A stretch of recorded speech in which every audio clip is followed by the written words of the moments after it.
Assalamualaikum warahmatullahi wabarakatuh. Waalaikumsalam warahmatullahi wabarakatuh. Yang terhormat kepada Bapak Dr. Cecep Hilman MPD, selaku dosen pembimbing pada mata kuliah Pendidikan Kewarganegaraan, serta teman-teman yang nantinya akan menonton video presentasi kami. Di sini ada pun topik yang akan disampaikan pada diskusi kali ini dari kelompok kami, yaitu tentang identitas nasional. Saya Muhammad Randika Sulaiman dengan NIM 216100075 akan membimbing jalannya diskusi ini. Adapun anggota kelompok saya adalah Saya Ripal Mulyan Putra dengan NIM 2161076. Saya Rina Silvia Putih Asari dengan NIM 216100006. Saya Agestri Piana dengan NIM 216100058.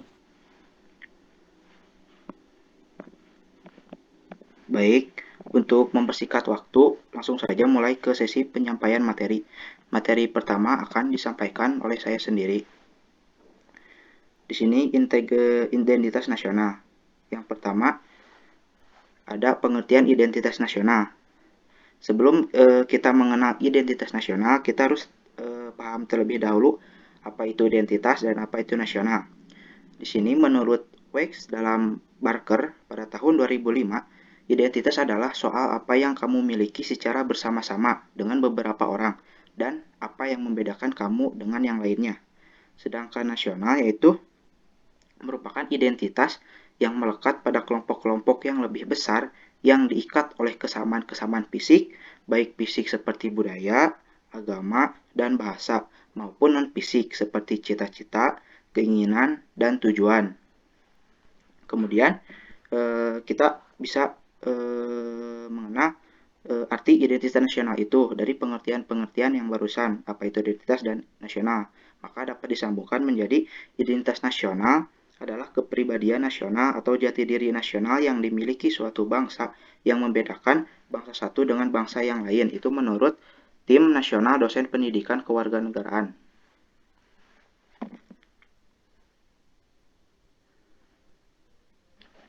Kemudian di sini ada unsur-unsur identitas nasional.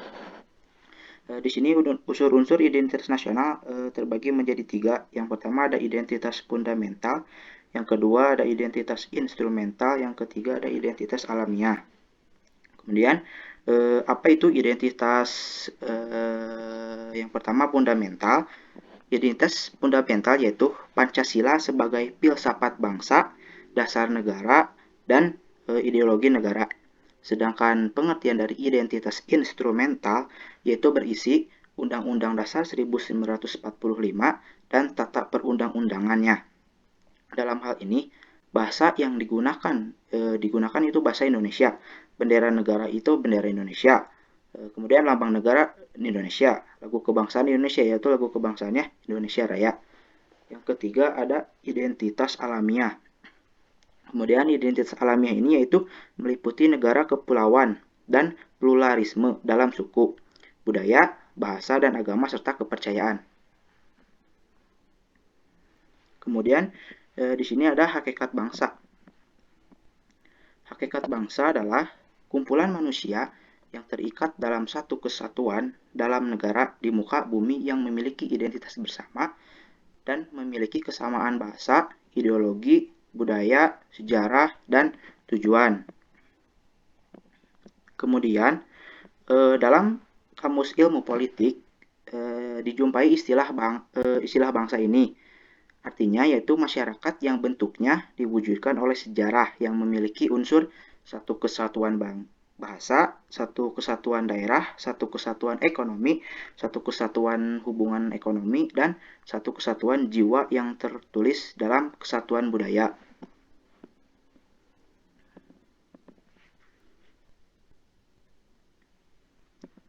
Kemudian di sini ada konsep bangsa. Konsep bangsa memiliki 2 pengertian, yaitu yang pertama bangsa dalam arti sosiologis antropologis dan yang kedua bangsa dalam arti politis.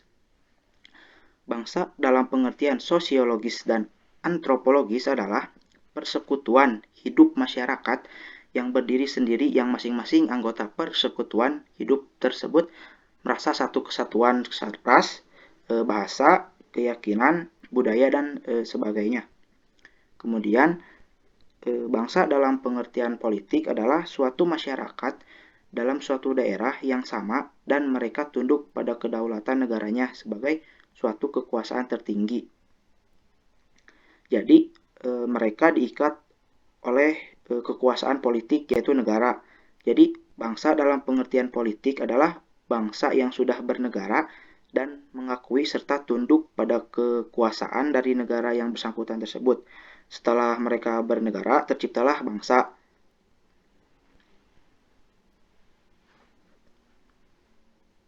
Kemudian, materi selanjutnya akan disampaikan oleh Ripa. Kepada Ripa, saya persilahkan. Ya, baik, terima kasih.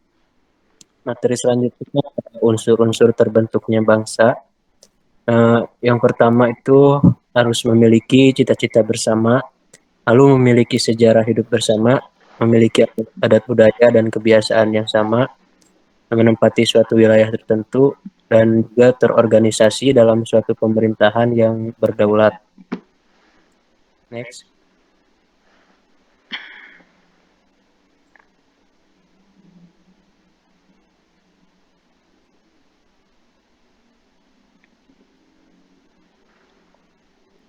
Apakah slide-nya sudah pindah? Ya. Selanjutnya, hakikat negara. Di sini negara merupakan salah satu bentuk organisasi yang ada dalam kehidupan masyarakat. Pada prinsipnya, setiap warga masyarakat menjadi anggota dari suatu negara, tunduk pada kekuasaan negara. Next.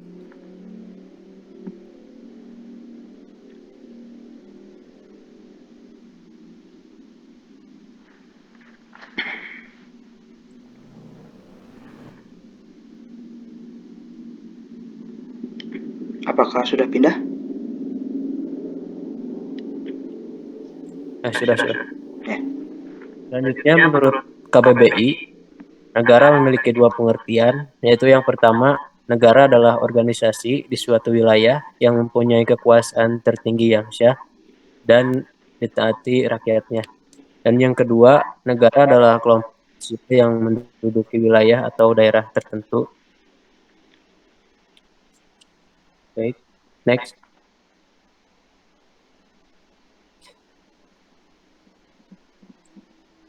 Yang selanjutnya ada unsur-unsur terbentuknya negara, yaitu ada dua unsur. Yang unsur konstitutif. Unsur konstitutif ini merupakan unsur yang mutlak saat negara itu didirikan, seperti yang pertama harus adanya rakyat atau penduduk. Rakyat di sini merupakan orang-orang yang bertempat tinggal di wilayah yang akan dijadikan negara tersebut, dan rakyat ini juga tunduk pada kekuasaan negara dan mendukung negara yang bersangkutan. Yang kedua, adanya wilayah. Wilayah di sini yaitu daerah yang menjadi kekuasaan negara serta menjadi tinggal bagi rakyat negara tersebut. Selanjutnya ada pemerintahan yang berdaulat. Pemerintahan yang berdaulat di sini ialah adanya penyelenggara negara yang memiliki kekuasaan menyelenggarakan pemerintahan di negara tersebut. Yang kedua ada unsur deklaratif atau pengakuan dari negara lain, seperti pengakuan secara de facto. Pengakuan secara de facto ini merupakan pengakuan tentang adanya suatu negara yang dapat mengadakan hubungan dengan negara lain yang mengakuinya. Pengakuan ini diberikan berdasarkan realitas bahwa ada suatu masyarakat politik yang memenuhi ketiga unsur konstitutif tadi, seperti penduduk atau rakyat, wilayah, dan pemerintahan yang berdaulat. Yang kedua ada pengakuan secara de jure. Pengakuan secara de jure ini yaitu pengakuan secara resmi berdasarkan hukum dari negara. Ini ada di dalam dunia internasional sebagai bangsa yang berdaulat. Ya baik, mungkin cukup sekian. Terima kasih. Baik, untuk materi yang selanjutnya akan disampaikan oleh Rina. Kepada Rina saya persilahkan. Terima kasih. Untuk materi selanjutnya itu proses berbangsa dan bernegara. Keberadaan bangsa dan negara Indonesia tidak terlahir begitu saja, namun lewat proses panjang dengan berbagai hambatan dan tantangan. Kepribadian, jati diri, serta identitas nasional Indonesia dapat dilacak dari sejarah terbentuknya bangsa Indonesia dari zaman kerajaan Kutai, Sriwijaya, serta kerajaan lain.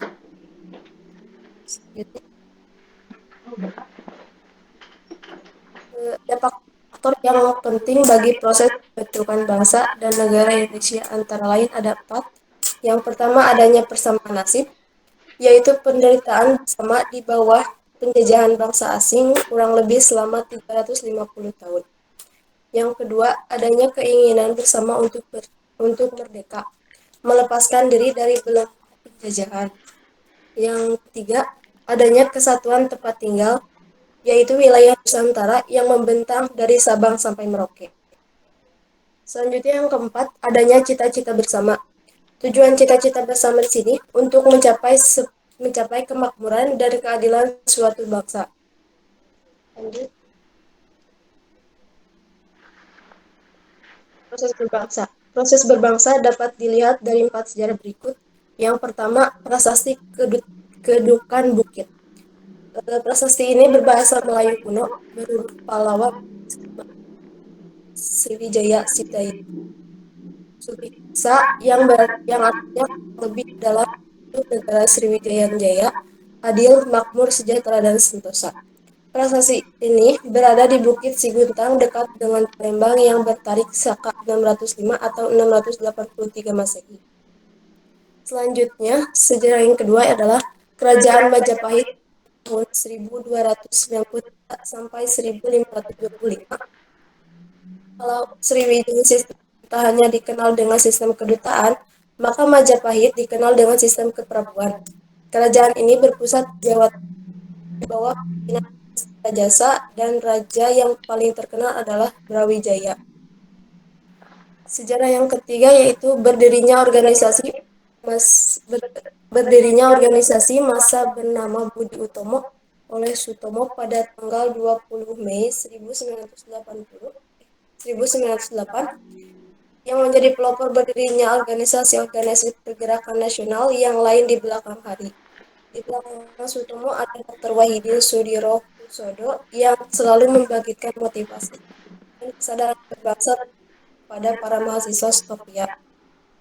Sejarah yang keempat yaitu Sumpah Pemuda yang diikrarkan oleh pemuda kelompok Persatuan Bangsa Indonesia dalam Kongres Pemuda di Jakarta pada 28 Oktober 1928. Lanjut.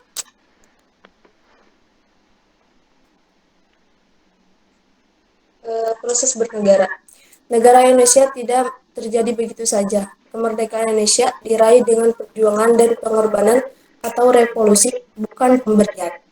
Secara teoritis, perkembangan negara Indonesia terjadi sebagai berikut. Yang pertama, terjadinya negara tidak sekedar dimulai dari proklamasi, tapi adanya pengakuan akan bangsa untuk memerdekakan dirinya. Yang kedua, adanya perjuangan bangsa Indonesia melawan penjajahan. Yang ketiga, terjadinya negara Indonesia adalah kehendak bersama seluruh bangsa Indonesia sebagai suatu keinginan luhur bersama. Dan yang keempat, negara Indonesia perlu menyusun alat-alat kelengkapan negara yang meliputi tujuan negara, bentuk negara, sistem pemerintahan negara, undang-undang dasar negara, dan dasar negara. Terima kasih. Baik, untuk materi selanjutnya akan disampaikan oleh Agestri. Kepada Agestri, saya persilahkan. Baik, untuk yang selanjutnya yaitu proses bernegara merupakan kehendak untuk melepaskan diri dari penjajahan, mengandung upaya memiliki kemerdekaan untuk mengatur negaranya sendiri secara berdaulat tidak di bawah cengkeraman dan kendali bangsa lain. Proses bernegara dapat dilihat dari 3 sejarah berikut. Yang pertama, pemerintah Jepang berjanji akan memberikan kemerdekaan kepada bangsa Indonesia pada tanggal 24 Agustus 1945. Janji ini disampaikan oleh Perdana Menteri Jepang Jenderal Kunaiki Koizu dalam sidang Teikoku Gikoi yang sering disebut Parlemen Jepang. Realisasi dari janji itu, maka dibentuklah BPUPKI. Nah, peristiwa inilah yang menjadi tonggak pertama proses Indonesia menjadi negara. Untuk yang kedua yaitu pembentukan BPUPKI. Pembentukan PPKI setelah sebelumnya membubarkan BPUPKI pada 9 Agustus 1945. Ketua PPKI adalah Insinyur Soekarno dan wakilnya adalah Muhammad Hatta. Badan yang bermula-mula dari Jepang ini untuk mempersiapkan kemerdekaan Indonesia. Setelah Jepang takut pada itu, setelah diproklamirkan kemerdekaan Indonesia, maka badan ini mempunyai sifat badan nasional yang mewakili seluruh bangsa Indonesia. Untuk yang ketiga yaitu Proklamasi Kemerdekaan Indonesia 17 Agustus 1945 dan penetapan Undang-Undang Dasar Negara Republik Indonesia tahun 1945 pada sidang PPKI tanggal 18 Agustus 1945. Nah, Proklamasi Kemerdekaan Indonesia pada tanggal 17 Agustus 1945. Peristiwa ini merupakan momentum yang paling penting dan bersejarah karena merupakan titik balik dari negara yang terjajah menjadi negara yang merdeka. Untuk selanjutnya. Untuk selanjutnya yaitu identitas bangsa Indonesia. Identitas nasional Indonesia merupakan ciri-ciri yang dapat membedakan negara Indonesia dengan negara lain. Identitas nasional Indonesia dibuat dan disepakati oleh para pendiri negara Indonesia. Identitas nasional Indonesia tercantum dalam Konstitusi Indonesia yaitu Undang-Undang Dasar 1945 dalam pasal 35 dan 36C. Untuk selanjutnya.